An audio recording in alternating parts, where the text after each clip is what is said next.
Okay, so here is my commentary for the Epic Hell Advent this time around. It's against Dazzled Magnar. This is significantly harder than the Ice one, in my opinion. There's a lot of RNG involved, and as time goes on in the next 2 weeks while this is out, I'm sure there's going to be a better clear run than the one I'm going to show you guys now. But you know, this might be similar to some stuff you've already seen. If you've been on Reddit, there are similar comps to this one. There's obviously other YouTube videos that are similar to this one. I'm just trying to give you my perspective and my commentary on why I played the characters that I played and try to give you some more pointers and help you out, because I find that a video that just shows a clear doesn't paint a full picture. So if I can give you any extra insight that will help you out, that is the purpose of this video. So let's break down each of the three teams and explain why I played what I played and give you alternatives. Okay, so in the first fight, there is a shield. I forget exactly the name of it. I will put it up here on the screen for you guys to see the passive. I believe it's Flame Armor. It is a unique effect. He basically takes 50% less damage from moves unless they are counters. So you want to be playing a team that is literally loaded to the gills with counterattacks. And obviously, you want to stack at least 2 of a color to try and get the increased bulk. If you can stack 3 of a color, that's great. The counter units you have available to you are going to depend entirely on your box. If you have ML Ken, I think he's probably the best option, but I didn't want to use a Moonlight 5-star for this video, so I chose to use Champion Zerato instead, because the boss constantly throws out Pyrokinesis, which is like a modified version of Burn. It's like Burn plus Blind together, so you will reflect that back to him every single time, which will do a ton of damage. Also, Daydream Joker, super important on this floor, because as far as I can tell, it does affect him. So every single counter will be chewing through a huge portion of his health. So I think Champion Zerato is really good here. I think Rem is really good here. I think Seaside Bologna is really, really good here. If you want to make the fight easier, there is a speed buff that he gets in rounds 2 and 3 unless you use a specific mechanic to disable it. To do that, you need to land a debuff on the turtle that is on the first floor, and then use 4 single target attacks while it is debuffed. In the clear run I'm going to show you, I am not doing that. I am literally brute forcing it with just counters in order to get the boss down as fast as possible. I'm basically playing like a rush cleave style clear. But in the past, there have been runs where, like, if I play a Soul Weaver and, say, SSB and Rem, it is possible to slowly pick apart that buff to make the second and third floors easier. So if you can't brute force it, I highly recommend that you swap one of the counter units that I have here for something like a Soul Weaver, and then bump up your effectiveness on your stats so that way you can get those debuffs and get the speed buff dispelled off of the turtle right away. So that will make the second and third floor significantly easier. So for the second team, I am playing Cerise, Flan, and Luna.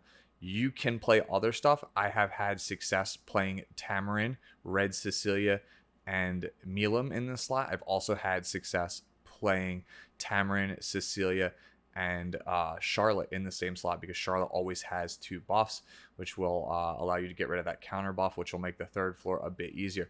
I think that it is simply better to cleave the second floor with a team like this one, because the third floor, as far as I can tell, there's not really any other way you can clear it without Amelia. I have not found any success with any composition that doesn't play Amelia. So if you're watching this video and you don't have Amelia, I'm sorry. I literally have tried to think of everything. I stayed up super late last night trying to figure out a solution that doesn't use Amelia. So yeah, again, I'm sorry. It might be possible. A friend of mine was theorizing it might be possible with a different Soul Weaver and like either Blue Rose or Flan on the last floor. So if you don't have that, that's something you can definitely try. But yeah, for this one, I am literally playing this Cerise, Flan, Luna team on floor 2. We're basically trying to get into the second floor with 2 souls, Soul Burn, push up the Luna, do a ton of damage, and while it's still defense broken, Hail Mary a Cerise S1 dual attack to try to tag Luna and not flan, and if we do that, then we basically auto pass the floor and go right to the third floor. And the third floor with this composition is super simple. It's basically my Wyvern Karin with some modifications to have extra bulk and more effectiveness, and then literally my Wyvern Cigarette that I use for Wyvern 13 with just penetration gear instead of crit gear. And Amelia is literally, I believe, my standard PvP Amelia with just a change to the boots. So those are the characters that I am using, and now I'll go through the actual run. Alright. Okay, let's get into the actual run now. So I am just going to auto this for speed for the purposes of this video, trying to go through it as fast as I possibly can. That's why I chose to auto the first floor. Remember what I said, counters really do most of the heavy lifting here. That Flame Guard passive he has reduces the damage he takes by 50% unless it's not his turn, which means counters are everything. And you can see I highlighted that Swift Mana passive. If you can't brute force it because your gear's just not good enough, then you can take it slow, play 1 to 2 counter units, especially something like SSB, something that can stick debuffs onto this turtle. And while he has debuffs, you want to use your Soul Weavers and other characters to slowly hit it so that way you can get the speed buff down. I am not doing that in this run. I am literally brute forcing it to show you as fast of a clear as possible to keep the run time of the video short. Also, I apologize for any frame rate drops because this stage has absolutely garbage frame rate, especially while you're recording. It drops so much. I really wish that they had a way to change this background. It really makes it terrible. Unless you're playing on a newer phone, like I have a pretty strong Samsung phone, it just runs terrible. Even on an emulator, as you can see, it just runs absolutely terribly on this stage. But yeah, I'm again just autoing it. You can see that like all the counters just do all the heavy lifting, and like Daydream Joker just eats him alive. We should be able to get out of this floor brute forcing it with like 20 to 25 stacks. You might go a little bit higher based on your gear, the composition you choose to use, whether you're going for the Soul Weavers, if you're trying to get that speed buff down. I feel like if you get the speed buff off of him, your second floor is a lot less RNG dependent than the run that I'm going to show you. Because the run that I'm going to show you like has like a 25% success rate on that second floor. And that's largely because I refuse to Mullagora Flan because I am not a cleave player. If you have Flan Mullagored, my strategy will work super amazingly well for you. So the first thing we're going to note here is this bottom lantern here. We are going to stun this, or at least attempt to stun this. You always want to try to stun it. In this run, I didn't get it, but it makes it so because his first turn, he removes all buffs and gives himself a speed buff. So if you can stun him, that means that anything that comes from Flan here, or when Cerise laps back around, is just going to stick. So you want to Soul Burn here to push everybody back, get the defense buff, and then boost Luna. If your Flan is mulled, you will literally jump to the front and get mitigate the biggest RNG factor here in a second, because your Luna would have gone ahead of the Cerise here. So now Luna's going to S3 here, and now you win this fight after this S3 off of any dual attack from Luna. If you get any dual attack, you just auto win this part of the fight. It doesn't even matter if you lose your buffs here. For Flan, I'm just having her attack a lantern, preferably without buffs, because I believe that means that you have less chance to get counterattacked by it. So yeah, you literally just need to hit a Luna here, and you win this phase. See? Boom, done. You have roughly 2 to 3 chances to get it, so there is some RNG, but you can fail. So here, we're going to have Karin go first, and we're going to S2. Normally, the immunity doesn't get dispelled there, and I win the run for free because I get a bunch of bleed stacks off the S3. I chose to use this run so you can see how to recover when it messes up. So now we use S2 on Amelia to cleanse our Cigarette and boost her up with the attack buff. We Soul Burn here. We'll get countered. We'll still survive because of Sigurd Scythe, though. That's the whole reason why we're playing Sigurd Scythe on this character, because some runs, the Sigurd Scythe saves your bacon. And because we didn't get enough debuffs, you can see we didn't win. We didn't one-shot. We were supposed to one-shot here, right?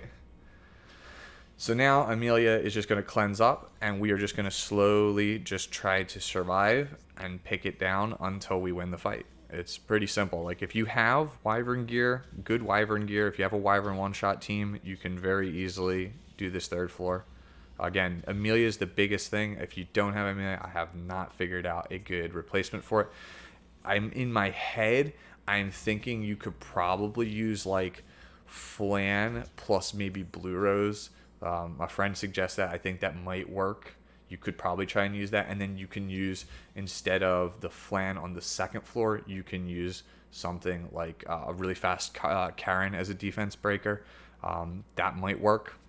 You have to kind of be finicky, but like this should hopefully give you the idea of like how we do it. We brute force floor 1, we cleave floor 2, we Wyvern cleave floor 3. So let me show you now the gear so you can see how good or bad it is relative to yours. My champion Zerato is on Daydream Joker, which is defense and lifesteal and just bulk. You can see I have bulk and okay damage. Nothing like crazy, nothing spectacular. This is literally my RTA RAM with just Daydream Joker instead of Sigurd Scythe. Bloodstone on SSB, it is my Wyvern SSB. You can use whatever. I've actually cleared this with the tank SSB as well. It does not matter what your SSB is on. You can, again, use DN, Montmorency, anything for Soul Weavers. Miss Confier on Cerise. You want her to be like 260 something or better. Flan, you need lower than 260 speed, by the way. And you want her on Unforeseen Observer. You need her to go slower than the Lanterns, otherwise you kind of whiff. Luna is literally on just like the most cracked DPS gear that I own. She's on Portrait, but you could play her on Daydream Joker. Daydream Joker's probably better. But yeah, Karen here, literally just, again, high effectiveness, just bulk to survive, and she just needs to be faster than Amelia. That's the big thing. Just have effectiveness, have crit chance, be 10 speed faster than Amelia, and just be tanky. And again, this is literally my RTA Amelia with no changes, just with health boots instead of speed to drop her lower than Karen by 10 speed. Yeah. And then here is my Sigurd is literally my Wyvern gear, but with Sigurd Scythe as the artifact and penetration set as the instead of crit chance set here. If you have any other questions, let me know down in the comments below. I will try my best to answer them, or you can check my Discord and I will be regularly trying to update it and figure out better strategies for this. Hopefully this helps you guys.